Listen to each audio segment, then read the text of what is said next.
Hey, good morning, everybody. It's your boy Scrib. We are continuing our Bleach character analysis series, continuing on with the captain of Squad 6, Byakuya Kuchiki. So, let's get on into it. But before we do that, if this is your first time here on my channel, thank you guys for coming to spend a little bit of time with me. If you haven't already, hit that subscribe button. And if you did enjoy this video, please make sure that you give it a thumbs up because it does help the channel out a lot with gaining more recognition within the YouTube community, as well as hit that notification bell so when I drop content just like this every week, you guys will be the first to know. So, Byakuya is actually one of my top five actually favorite captains.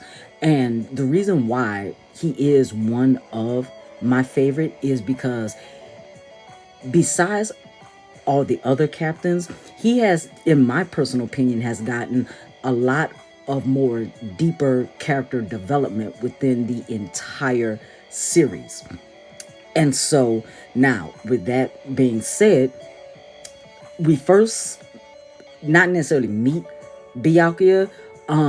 We kind of see who he is during the Substitute Shinigami arc when Byakuya as well as Renji first make their appearance. Now, Byakuya is captain of Squad 6, but when he first appeared, he was just in a regular Shinigami robe. He didn't have his captain Hihasho on. And so a lot of us in the fan base believe that Kubo didn't know exactly where he was going to go direction-wise with Byakuya. But Renji Abarai is his lieutenant. And so now, when we first officially see Byakuya as a captain, he is within the captain chambers with the other captains. Basically, in the captain's meeting, when the Gote 13 got word that Ichigo, as well as the all his other friends, was coming to rescue Rukia. So, with that, when it comes to his backstory, Byakuya, as a child, he was very energetic and, pretty much sarcastic. Now, throughout the entire story of Bleach, he's this very quiet yet calm individual, to where, of course, he takes no nonsense from anybody. He does what it is that he needs to do and then just goes about his business. But back in the Turn Back the Pendulum arc, back when his grandfather was captain of Squad 6, we see that young Byakuya, he looked like he was, I would say, maybe between the ages of 13 and 16. And I could be wrong about that, age-wise, but, that's just how I viewed him. He, was training because he was in line to be, the next head of the Kuchiki clan. And so now, from what we all believe, is that Byakuya basically went from a talkative person to a very quiet, collective person because of all the tragedies that he's encountered in his life. Pretty much stemming from both his parents being killed, because his parents were actually Shinigami, as well as his grandfather passing. But I personally believe that what kind of made him even more like this is the fact that his wife wound up passing away. Now, when it comes to his wife, come to find out that his wife is actually the older sister to Rukia Kuchiki. So she had basically told Byakuya that when her parents wound up passing away, it was just the two of them. Rukia was only an infant. And so she, out of fear, she couldn't take care of Rukia. So she abandoned her within the Rukan district.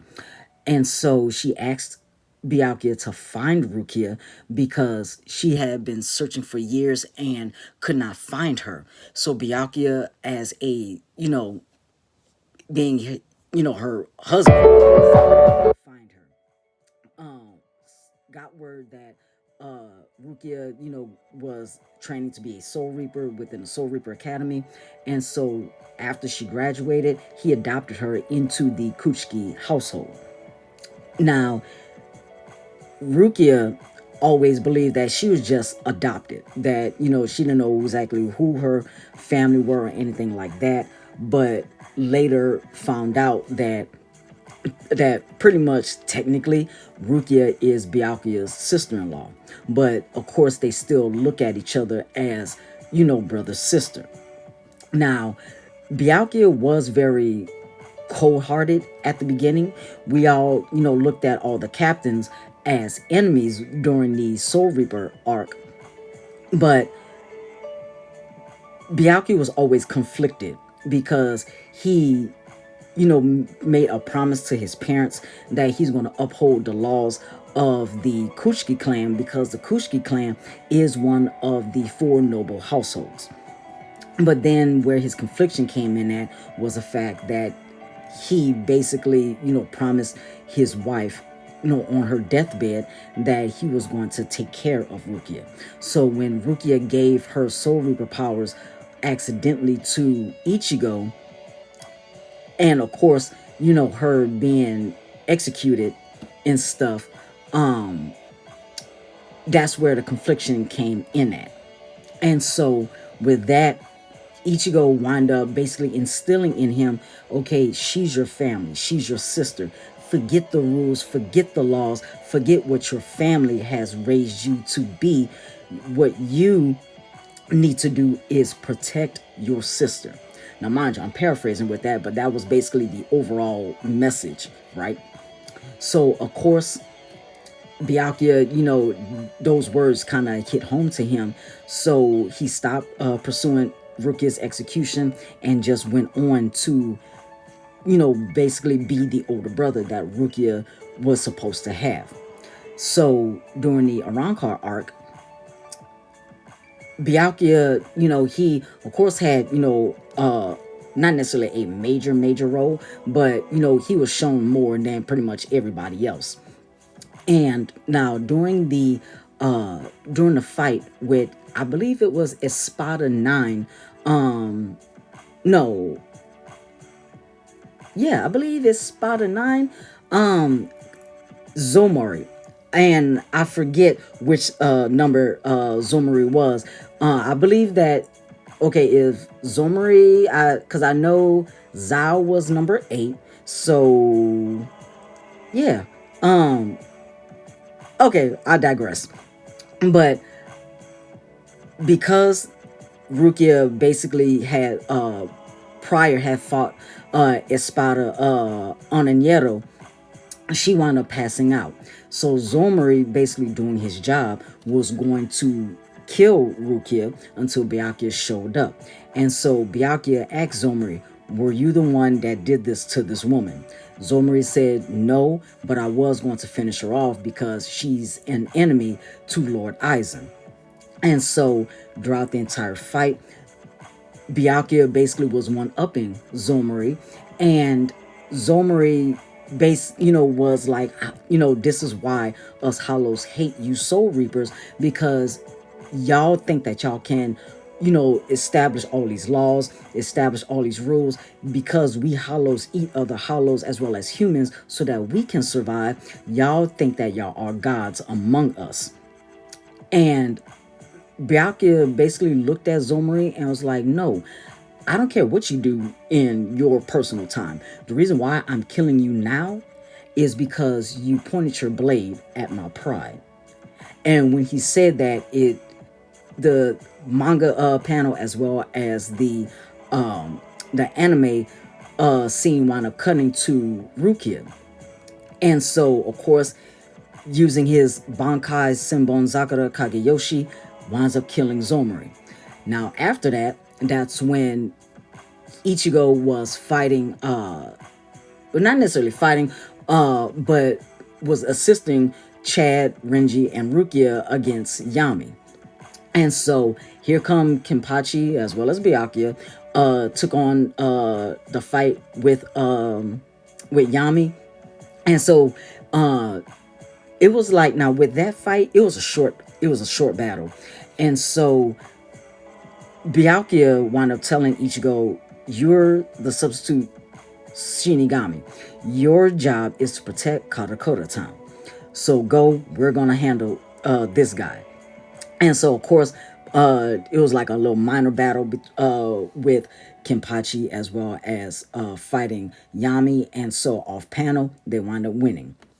And so then, during the execution arc, we do see that Byakuya, makes his appearance. Come to find out that he, gave some of his,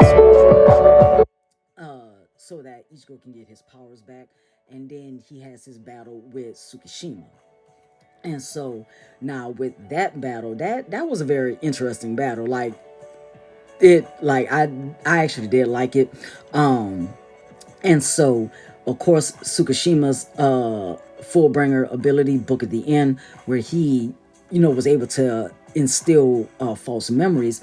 He wound up instilling false memories in Byakuya and made Byakuya believe that Tsukishima was his former mentor.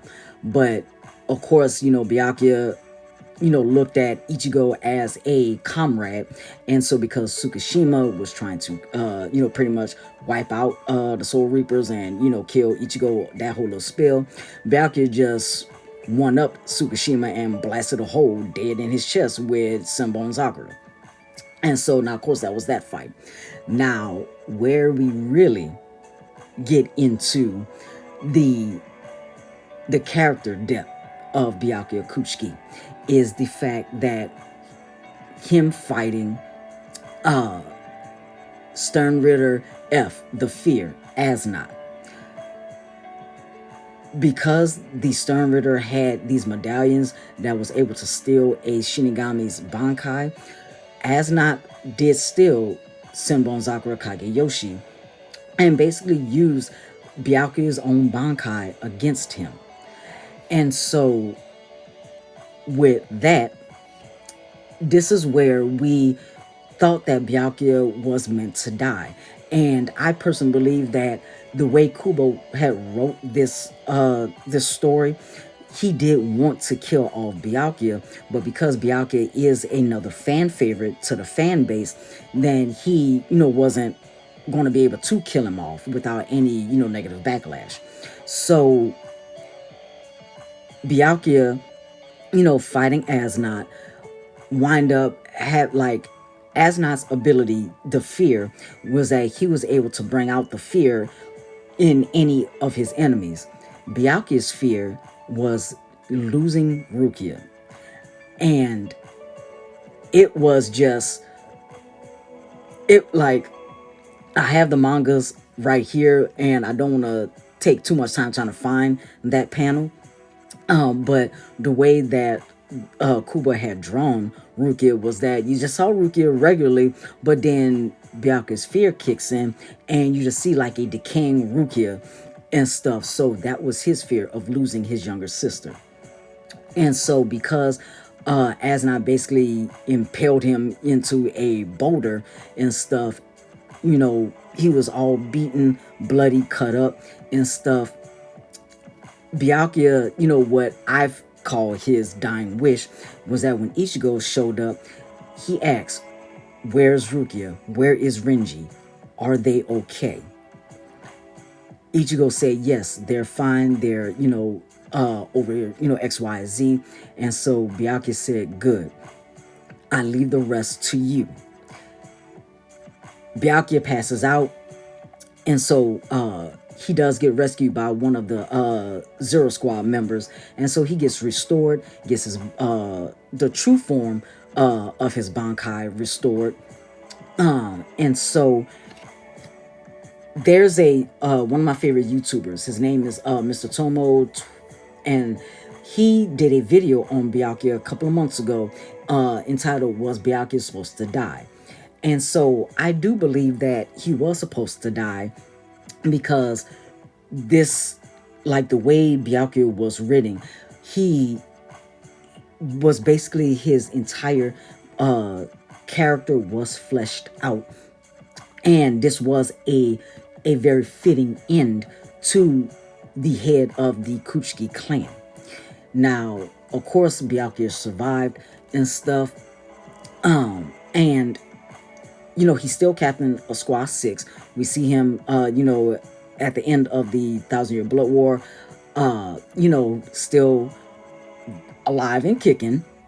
But Byakuya, in my personal opinion, is one of the better written characters. He basically started off as the enemy, or the villain perhaps, but then got fleshed out, became the anti-hero. Then over the course of time, wound up becoming the respected anti-hero until he later just became the overall hero of the story. And so Byakuya, he is a very, very good character for the entire Bleach franchise. And so now I cannot wait until when the Bleach anime comes out next year, how they're going to do this whole Thousand Year Blood War fight between him and Asnot, so that, because I know it's going to be epic and emotional. But Byakuya is that guy. So I am going to end this video here. That was just I guess you could say, my quick analysis on the captain of Squad 6, Byakuya Kuchiki. Again, I thank you guys for coming out, spending a little bit of time with me. And just as a reminder, if you did enjoy this video, please give it a thumbs up. And so with that being said, this has been your boy Scrib, and I will see you guys next week.